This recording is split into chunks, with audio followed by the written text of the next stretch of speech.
In the opening scene, Mickey is wedged between two jagged rocks, surrounded by a frozen landscape of snow and silence. He's shivering, helpless, utterly alone. Then, out of the white void, a man appears, not with a helping hand, but with a peculiar smile. With eerie calmness in his voice, the man gazes at Mickey and says, "How do you feel, Mickey? You experience the end over and over, and then return. All right then, until next time." And just like that, the man turns and disappears into the storm. A strange, shadowy creature emerges from the snow and rushes toward Mickey. The screen fades to black. Suddenly, we're inside a high-tech laboratory. A machine hums to life, complex and precise, as a body begins to take shape, printed layer by layer. Mickey is reborn. Again. It becomes clear Mickey isn't an ordinary human. He's a special creation, a human variant, built through advanced bioengineering. He's designed for one thing: to face extreme conditions so others don't have to.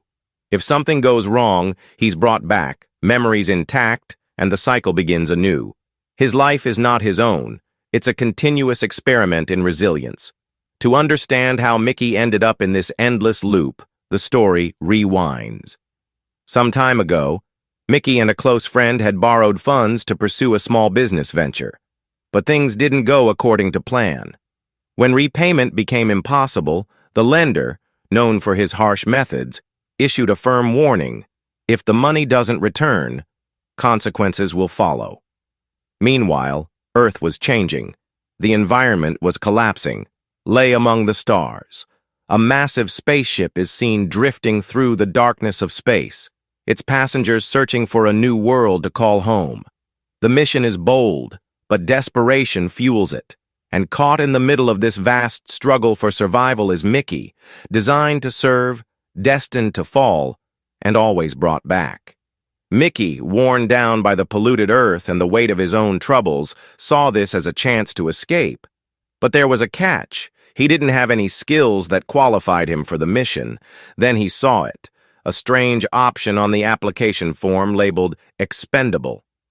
Not knowing what it truly meant, he checked the box anyway. Soon after, a young woman from the crew approached him. Her expression was serious. "Did you really sign up for expendable?" she asked.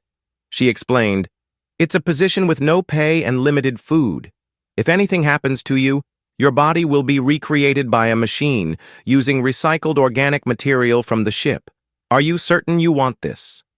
Mickey gave his consent. A process was initiated to store his memory, a digital backup of his entire mind. When it was complete, the same girl returned with a solemn look and handed him a small device. "Activate this. It's part of the onboarding process." Reluctantly, he complied. After a brief blackout, Mickey's consciousness was transferred to his newly printed form. A fully functional clone, identical to the original. His new life began. Among the crew, he blended in like anyone else. Only he knew the truth about what he had signed up for. We are then introduced to Kenneth Marshall, the leader of the mission. With conviction, he delivers a speech to the entire crew. We're on the brink of creating a new world for humanity. Applause fills the air, though Mickey, sitting at a distance, remains unmoved. He picks up his food tray and takes a seat next to Nasha, a security officer. Their conversation starts off light, but something clicks between them. Friendship begins to bloom, and soon, so does love.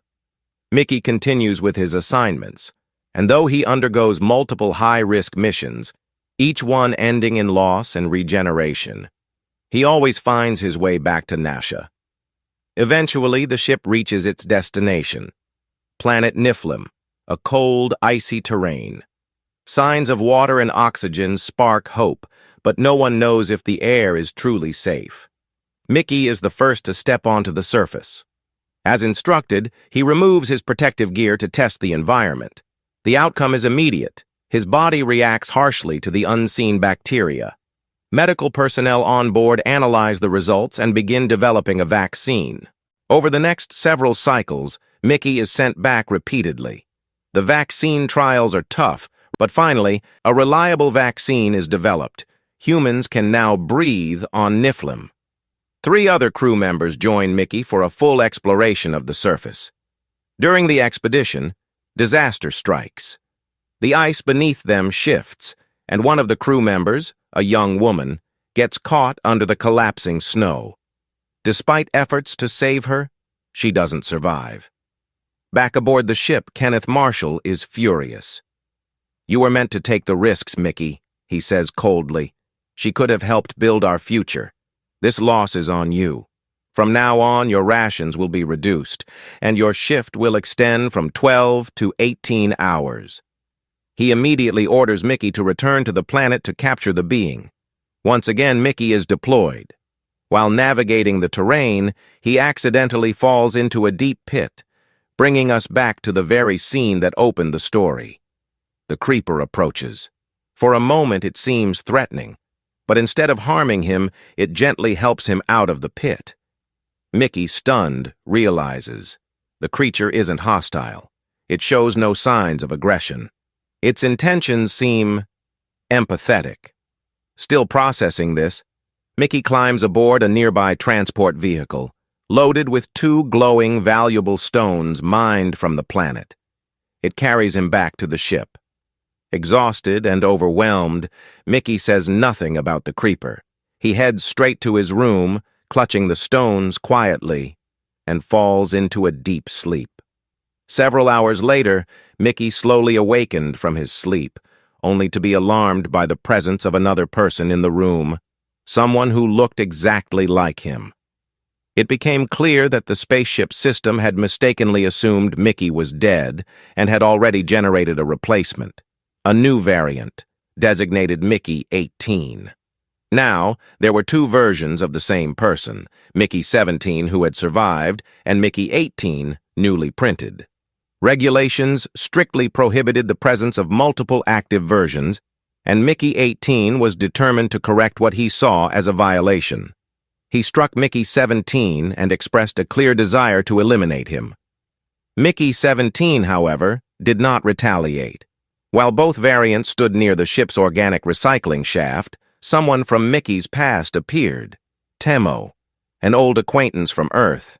Years earlier, Mickey had taken a loan from Temo, a decision that eventually forced him into accepting the expendable role. Emotions ran high. The sight of Temo triggered frustration in both Mickeys, and in a moment of fury, they briefly threatened him near the recycling shaft. However, before anything irreversible happened, other crew members arrived nearby. The Mickeys quickly helped Temo out of danger and concealed the incident. Shaken by the confrontation, Temo was visibly frightened. The 2 Mickeys took advantage of this fear and warned him to remain silent. Later, Mickey 17 guided Mickey 18 to Nasha. He hoped she could assist, or at least help them navigate their strange predicament. Nasha, unaware of the duplicate's true origin, remained supportive. Not long afterward, a group from Kenneth Marshall's team arrived at Mickey 17's quarters and asked him to accompany them. They informed him that a special event had been organized in his honor. Mickey felt a spark of happiness.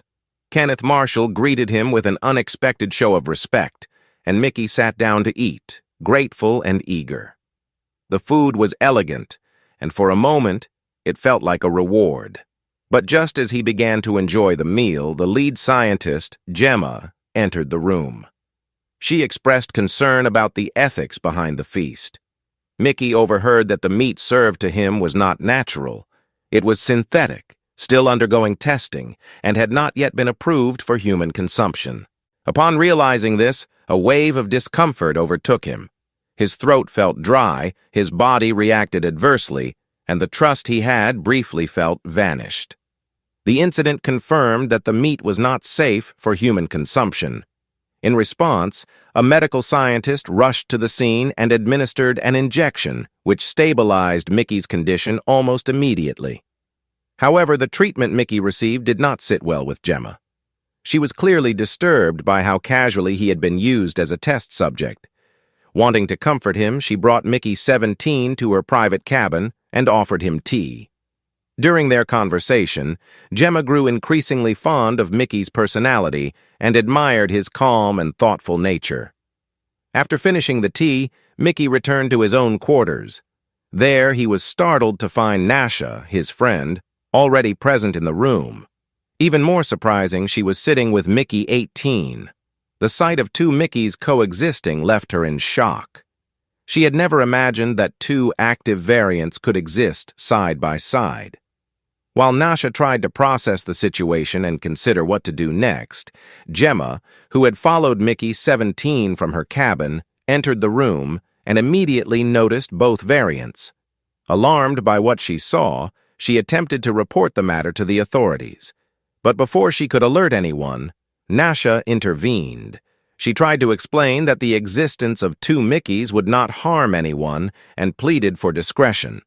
Her emotional attachment to Mickey was evident, and she admitted that she had developed strong feelings for him. Gemma, conflicted, chose not to act immediately. But before the conversation could go further, loud noises erupted from the direction of the central meeting chamber. Everyone turned their attention toward the disturbance. Inside the meeting room, Kenneth Marshall was engraving his name onto the sacred stones brought back from the planet Niflheim. He believed it would serve as a historical marker, proving that he and his people were the first humans to settle there. However, as soon as the stone was cut, two creepers, native life forms, emerged from within.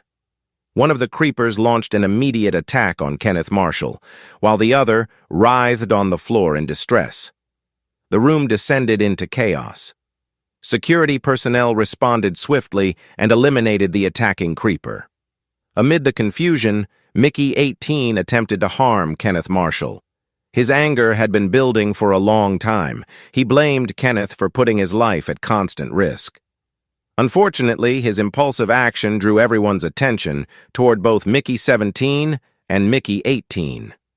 The unauthorized presence of two variants was now exposed.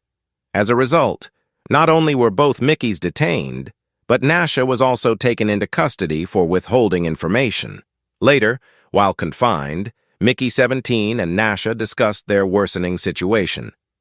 During this time, Demo, a former acquaintance, approached Mickey with troubling news. The person from whom they had borrowed money on Earth had resurfaced and was demanding repayment. With no money left, the lender had made a gruesome threat. He wanted a part of either Demo's or Mickey's body in compensation. Demo, terrified, reminded Mickey that as an expendable, he could die and be revived, but if Demo lost a limb, it would be permanent. Mickey 18 overheard this and acknowledged that his constant anger had caused enough problems. In an unexpected gesture, he offered a part of his own body for the debt settlement. However, when Hoshi came near Demo to retrieve the body part, Mickey 18 executed a plan of his own. He gave Hoshi a sudden electric shock and swiftly snatched the access key from Demo's pocket. The move allowed him to break free temporarily. Just as this chaos settled, another wave of complications emerged.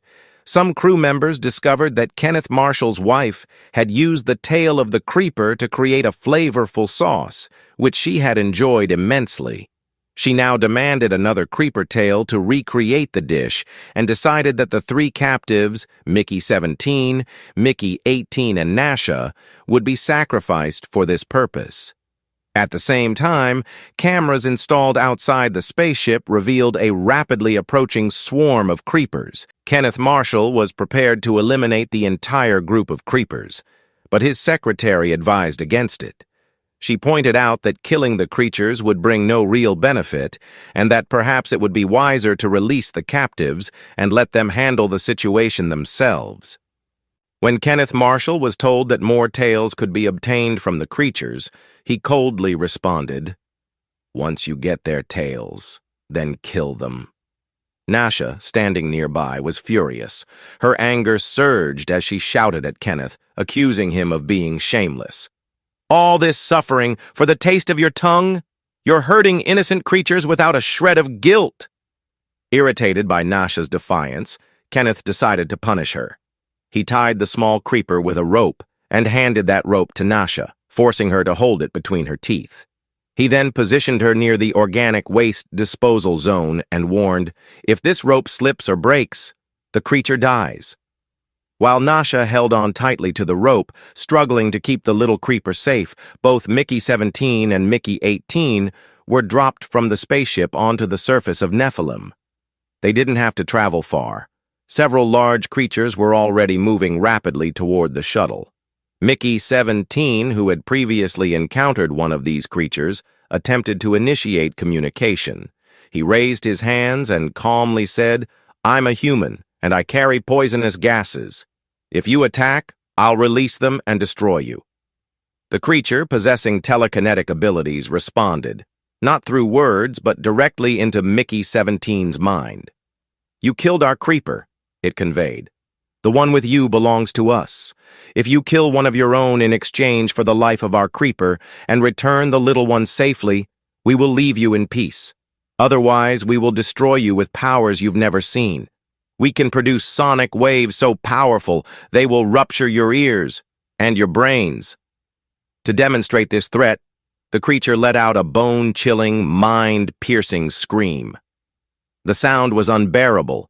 Both Mickeys fell to their knees, hands pressed tightly against their ears, trying to survive the sonic assault.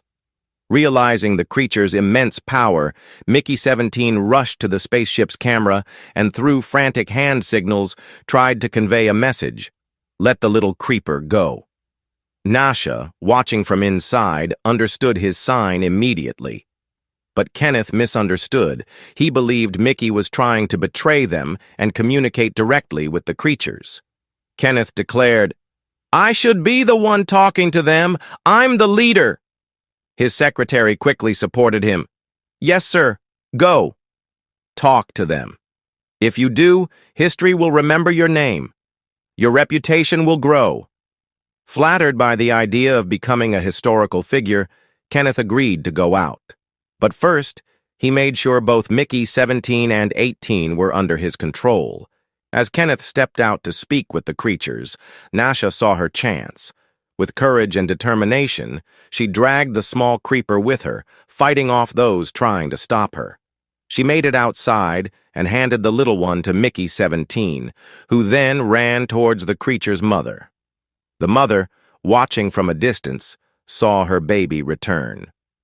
But the large creature had made two demands. Not only should the young creeper be returned, but in exchange for the one they had lost, a human life had to be taken. Understanding this sacrifice, Mickey 18 stepped forward. He had made peace with his anger and guilt. Without hesitation, he walked toward Kenneth Marshall and pressed the button on his own bomb. The blast killed them both. With her child returned and the price of one life paid, the mother creature kept her promise. She gathered the rest of her kind and left the planet peacefully. 6 months later, the scene shifted. Nasha had become the head of the space community. Mickey 17 was still alive. He had survived the ordeal. Nasha handed him a remote and softly said, "This will destroy the expendable machine, the system that ruined your life. Now I want to spend my life with you." Without a word, Mickey pressed the button. The expendable cloning machine was destroyed, and with that, the story closed. A tale of sacrifice, redemption, and hope for a better future. Thank you for watching.